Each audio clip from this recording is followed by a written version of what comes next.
All right, Amit, how you doing, my friend? Great to see you. I'm doing well, Al. Thank you so much. So great to be with you this morning. It's so great to be with you, and I'm excited about this topic. It's going to be something that we're going to be talking about for, I say years to come, but we'll probably be talking about it forever now.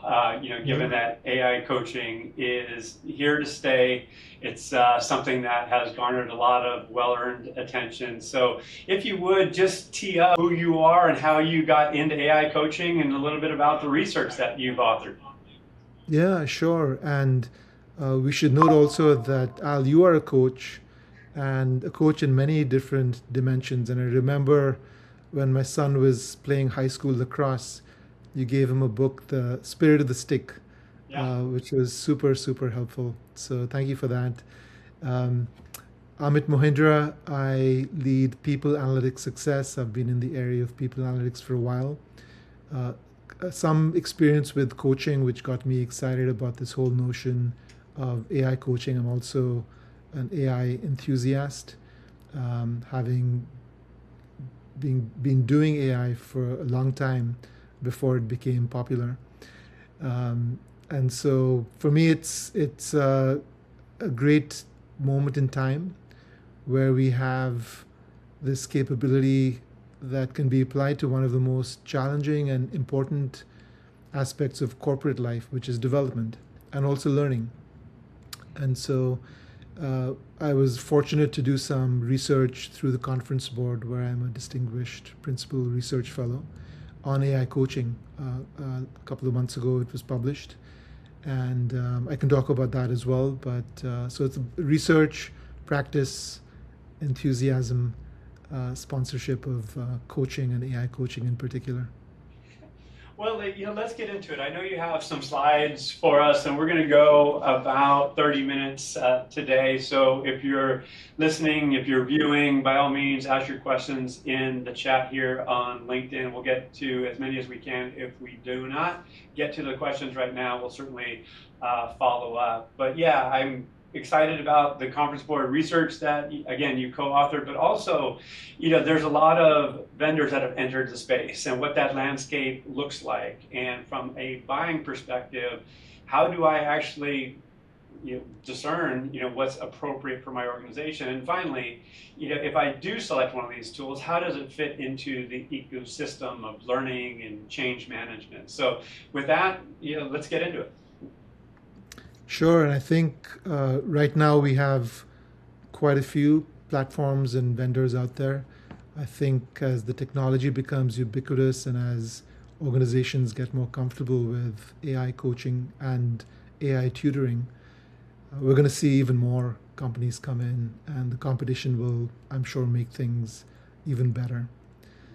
So I prepared a few slides, and we can go in and out of the slides. I don't want it to be a presentation necessarily, but just some background on me in terms of my coaching experience. And I forgot I had these bills in here. So when you cut and paste. So I've been a consumer in my career of corporate executive coaching. Working in large organizations as an executive, you get this coaching. And it was useful, a lot of assessments, but I felt it was often a check the box activity. And in retrospect, I don't think I got a lot out of it from a career development or even leadership development standpoint. I have invested in myself throughout my career in coaching external individual human executive coaches. Whenever I've felt the need, either I get stuck in a certain way or I need a particular kind of guidance at that moment in time, or whatever the challenge is. I've also been the leader of a internal coaching practice for a large organization. So I've had experience with recruiting and managing coaches for an internal program. And I've been on the advisory board of a number of um, early stage uh, leadership coaching companies. In fact, Al, you're the one who introduced me to one of them back in 2018 at your AI in recruiting conference. You've been at this a long time, my friend. Um, a company called Tribe, which is doing AI leadership coaching through voice. It was pre LLM, and so I was involved with them. and then more recently as a researcher, as I mentioned, with the conference board, doing research on the efficacy of AI coaching. So that's sort of the backdrop in terms of why I feel I can have this conversation with you. And if you think of coaching, it's really AI coaching rather. It's sort of a digital experience, and we're all familiar with digital experiences.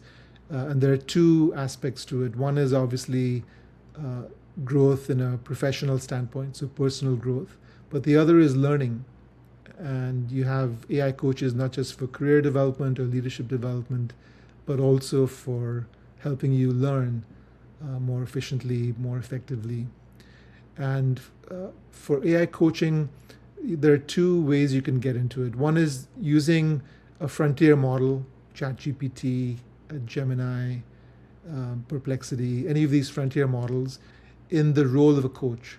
So through prompting, you sort of ask it to be a coach. You provided whatever background you want, and you can have a conversation, and it can create assets, and you can do role play, all of these things.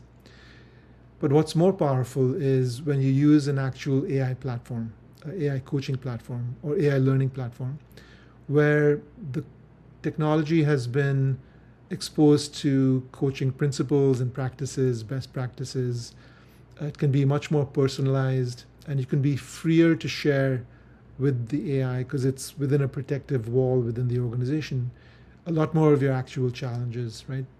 Because if you can't share your most pressing and difficult challenges, however complicated or personal they might be, then what's the point? And that's one of the things that companies, when they select a vendor, have to be especially careful about to make sure that that data and that relationship is sacrosanct. It's private, it's confidential, and no one can see what's going on, even though you may be able to detect patterns en masse for the organization, but there's no individual information shared. So Al, anything you want to add at this point, or any questions off the Yeah, bat? I mean, you touched on it. Like everybody who's using AI as something that is publicly available are using it in some way to, as a coach, as a tutor, as in some way to help them with personal or professional development. To your point, there are tools now that have been trained to stay in compassionate curiosity, growth mindset, to leverage the work of many academics and practitioners that align with ICF norms and ways of getting people to a better place that they themselves want to go. So it's enabling agency, in my view. And one of the things that I want to talk about up front, and I'm sure we'll get to, is where are the boundaries? Because if a company chooses to adopt an AI coaching technology, and then an employee starts going down a path of potential self-harm or risk, how does that then trigger a policy that then helps that individual first and foremost, but also mitigates risk for the company? Because we've all heard the stories that, oh, AI told me to harm myself, and bad things happen. So there's beauty in this, but there's also some risks that need to be addressed. And so as a buyer, I would want to know, how does the model get trained so these boundaries are clear? And I put clear in quotes because there is fuzzy, there is going to be judgment that has to be applied. But your thoughts on that aspect of this very positive, hopeful technology that's being adopted, but also the inherent risks and ethics behind it. Yeah, no, absolutely, Al. It's super important. And I think that's one of the distinctions between using a general purpose AI model where you don't have any of these protections. And that's where all the stories come from, versus an internal platform which is designed to watch out for these sorts of signals and can provide input for policies, or so there's a way to mitigate all this. So I think it can be certainly addressed. And Yeah, I think all employees should be curious about how any particular AI is working. And I think that's part of the contract that employees have to know how their information is being used, if at all, separate from the individual conversation, and they should acquiesce to that happening. Now, as I said, Wow. AI can be used for development, and there's all this talk about replacement, but through AI coaching, I think there's a real opportunity for not replacement but augmentation and enhancement. So one of the things you mentioned, guidelines, we certainly have. Oh, you can see it. Is it showing up now? Oh, perfect. Okay. I was hoping that the QR codes would show up. So the ICF has guidelines around AI coaching. So it recognizes that obviously it's a possibility. It's getting more and more popular, and they've come up with a really rich set of guidelines and thoughts around how to think about AI coaching, how to use it. So if you are interested, whether as an individual coach yourself, these are probably useful. And we'll talk about how coaches themselves can use AI in their coaching practice. So this is a helpful resource, I think. Now, you also mentioned um, people getting sort of attached to the AI coach, and that happens. In the research that I did, we used certain coaching platforms, and it was hard to give them up. You come to rely on them. You come to really use them on a daily basis. It's embedded in your workflow. They attend your meetings. They really get to know you. So it's like losing a friend when that goes away. And interestingly, when in the early days of AI, after the Dartmouth study in the mid 50s, one of the first applications built was at MIT, a chatbot, and the chatbot had the nature of a friend or a coach. Now it was all programmed; it wasn't actual, no LLMs or much machine learning involved. But the person who invented it, his assistant at MIT, got hooked onto Eliza was the name of the chatbot. And it's interesting, even in those early stages, very rudimentary technology, people tend to get very close to their coaches. So I can talk a little bit about the research that we did, and this is again through the conference board. My co-author Alan Schweier, who I'll admit did most of the work, and we did some experiments. We got a bunch of people to use AI coaches as well as human coaches and speak about the differences. And then there's also a guide for CHROs who might be contemplating the use of AI coaches in their programs, and you can download this. Now, there's a lot of interest in AI coaching. So the webinar that we did with these two research products and these two papers themselves, it's among the top 2% of all conference board content in 2025. And they do a lot of stuff. So you can imagine this is a true signal of the importance of AI coaching and the popularity that, that is there. So we looked at different scenarios and different kinds of coaches. So we looked at the general purpose coaches. And this one, these data are based on, I think, Copilot, Microsoft Copilot, where everything is embedded in the flow of work if you have the Microsoft suite.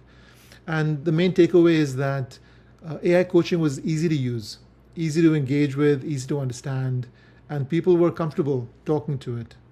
So, and that's one thing I wanted people to come away with.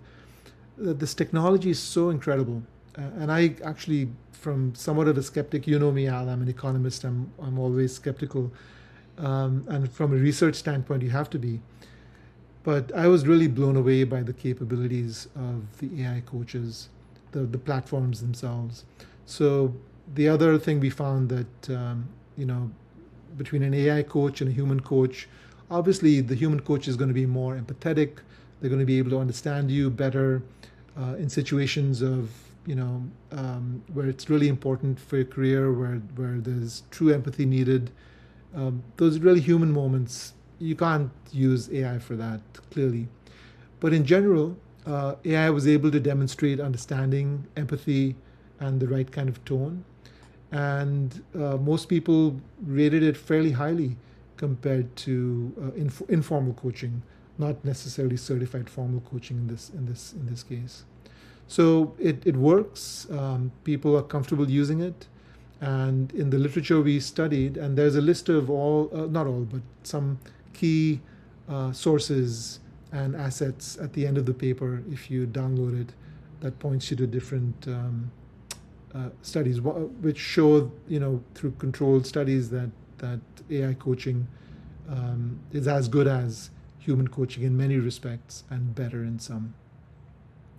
And then as a AI coach, as a human coach, you can still use AI to help you in your coaching because you may also come across situations where you need some ideas, but it can certainly help in some of the administrative tasks that you have to do as a coach, taking care of certain things. And the human sessions, typically happen every few weeks. And then there's a lot of stuff that you can do in between those sessions, reflecting and thinking and giving you some ideas on how to approach conversations or situations with your coachee. So it's a tool for human coaches as well. And I think it can really help. Now, I personally, despite the research, my coaching is largely based on experience. And so it's not something that AI can yet replicate. So I haven't brought it into my coaching practice wholeheartedly, but I am exploring with some coachees the notion of trying to use AI together. So we both learn through it, through the experience, and then they can, if they're in a position of making a decision about AI coaching, they have some experience. So in addition to the one-on-one conversations that are happening, and again, these are all kinds of conversations. You can ask all sorts of questions. You can do role play. And one of the advantages that AI has is it's inexhaustible. So if you've got a presentation coming up or a difficult meeting coming up, you can role play to death. Keep doing it until you hone it completely. And that's one thing that obviously human coaches cannot match. So, so essentially, there's certainly the capability. Whether you want to do it or not, that's a separate conversation.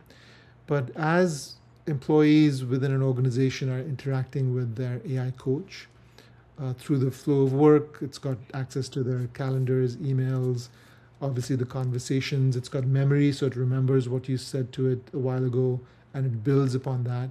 It may even know who you're referring to, your boss or somebody else through the org chart. And so that can all be stitched together to help you even more, help everyone essentially. So as long as employees are aware that that's going on and it's being done in a protected way, AI coaching at scale can also provide really rich, real-time and continuous data on the pulse of what's going on. What are people experiencing in terms of their challenges? What's top of mind for them? And the company can really have a multi-dimensional, as I said, very rich sense of what's going on in the organization. So true employee sensing. Now, it may seem a little creepy, and you have to be very careful with this, obviously, if you go about it, but the capability is there. And it has the capacity to at least augment existing employee sensing tools such as surveys and interviews and meetings and things like that. And I really think you can get a lot more signal out of this, given the state of the technology. And then we haven't dwelt on this more, and I promise I'll stop talking and we can have a conversation. I'll let you ask some more questions. But AI for learning is also very, very important. And so Jensen Huang, he has his own personal AI tutor that he uses all the time. And he thinks everyone should have an AI tutor. And frankly speaking, both of us are lifelong learners. I'm sure you also are always on AI, just asking questions, things you've heard and digging deeper and whatever it might be. but you can also have a personalized coach to that's attuned to your learning style, how you learn, what your learning objectives are, and maybe even in the organization tied to all the learning assets, so it can automatically bring things together for you. And there's also lots of research that shows that AI coaching and learning improves learning outcomes. And this is research done through a company called Creatium that develops learning content, but they do a lot of research and they also have implemented an AI coach. And there's demonstrable improvements in learning outcomes. And there are also many, many other studies. The science behind this is much older and deeper than the science behind AI coaching. So let me leave this up. Or actually, let me stop because let's bring you back up, Al, because I know you have so much experience and so many questions as well. Let's bring that, and if anyone has questions from the audience, we can certainly bring those in too. Yeah, absolutely. And yeah, Amit, thank you. And obviously, we're teeing up a conversation that's going to be ongoing into the new year and beyond. Because as we shared at the outset, this is not going to go away. And in fact, I believe, like you, it's going to actually garner more attention. It's going to be more widely adopted. And then the thing that I really want to unpack as we start to wrap up is how to engage with a AI based coach, because even when Jensen Wang talks about a tutor, a coach, this language matters. Like, and I even have a reaction to the notion of mentor as well, because that's been tossed around about, because many have looked at AI, much like Google search, like is looking for answers. And for me, I look at an AI coach as a collaborative thinking partner, someone who is going to generate ideas that I am ultimately going to take or not forward in my own thinking and my own decisions and ways of being. What I find exciting is that you can actually engage with an AI coach to learn how to engage with an AI coach, as well as how to engage with human coaches. So now you have more structure. You're not just going through the world just like, okay, this AI thing is telling me what to do. I think once we get into the telling or accepting that the AI has the answers, I think that's a really dangerous place. But I also think it's a very positive place when it is this collaborative thinking partner, this source of ideas to help you open mind. And the final thing I'll say, and you alluded to it earlier, it's a safe place. Like there's no human looking over your shoulder judging, the questions that you ask or the ideas that you're considering or the thinking that it's prompting in you. So that safety, I think, is hugely valuable. And even when you're dealing with a coach, I can tell when somebody is reticent to go deeper into a certain topic because they might feel some shame about some decisions or behaviors that they've expressed. So at the end, I believe there's huge promise. I think there's going to be wider adoption in 2026 and beyond. I've already seen, like you've alluded to, it's winning budget. How much it's going to continue, and is it going to be adopted in a fair way, meaning in a way that's actually going to deliver the promise that we're talking about? That's the question mark, because I don't want this very shall we call bountiful value proposition to be suppressed because bad stories emerge. There needs to be, like with people analytics, 10, 12, 15 years ago, bad stories emerge, then that hurts the whole discipline. And I don't want the same thing to happen with AI coaching. I mean, your comments on what I just shared. Yeah, Al, I agree with you completely. I think it's super important to think about those things. And I think it's all about experimentation, right? And that's why you asked earlier about how should companies think about adopting this. This requires CHROs who are future oriented, who are already learning and experimenting with AI, who are helping their organizations adopt AI more broadly. And I think it's a fantastic use case. It's fairly well developed technology at this point. There are vendors out there, and it doesn't hurt to do a pilot to explore, see how it fits the culture, see what the impact is, and you know, everyone hates performance management, like the process, the system, the whole thing about it. We won't go into a rabbit hole there because I know you hate it as well. But what this does is it kind of heads performance management off at the pass because it's continuous and you're always improving, growing, and there's hopefully at the end of the end of the year, end of the quarter, there's no one to beat you over the head with because you've demonstrated everything that was required in terms of producing, behaving in the right ways that are expected or needed. So I think it's a perfect AI use case in HR. It can be limited initially, but all the buzz and the stories we're hearing uh, reflect that employees really appreciate it. And the quotes are incredible in terms of how it's helped them. Yeah, again, as we start to wrap here, and I see some questions coming in, we'll get to those after the fact because I'm just going to have to jump here in a bit and we'll get on our days. But this recording will be available later on. And again, we'll follow up. And Amit, I know that I'm going to get the question. Are you open to sharing your slides? Yeah, yeah, absolutely, for sure. Okay. So we'll create I'll a send place you where you can. the latest version now. All right, sounds good. So here's where Valence is obviously doing very well. They just raised $50 million, and what I found to be exciting, and you touched on it, is that they're entering into certain HR processes like performance. So the idea of goal setting and actually communicating your accomplishments can be augmented, by an AI coach, and they have this context. So what's beautiful about an AI coach, and it's also a bit scary, but I'll focus on the beauty. It remembers. It remembers not only what's happening with you, but it has a greater context of what's happening in the organization should it want to be configured or trained in that way. So ultimately, more accurate, more efficient, more effective, and dare I say, more enjoyable for everybody.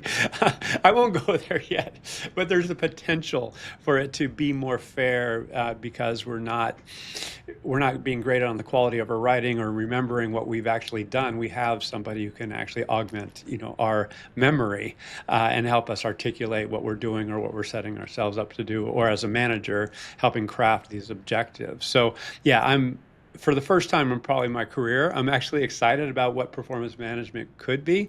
I'd like it to be called something else, but I don't know if I'm going to win that battle in this lifetime. But anyway, more to discuss on that. So as we start to wrap, I mean, how can people learn more about you? And I understand the conference board research is actually published, or public rather. It's It is, not. yeah, it's very rare that they've made it. You just have to sign in, but it's available freely, not just to members. Okay, so we'll have a landing page where Amit slides and we'll have links to the conference board research so you can access it as well as recording of this video and a summary.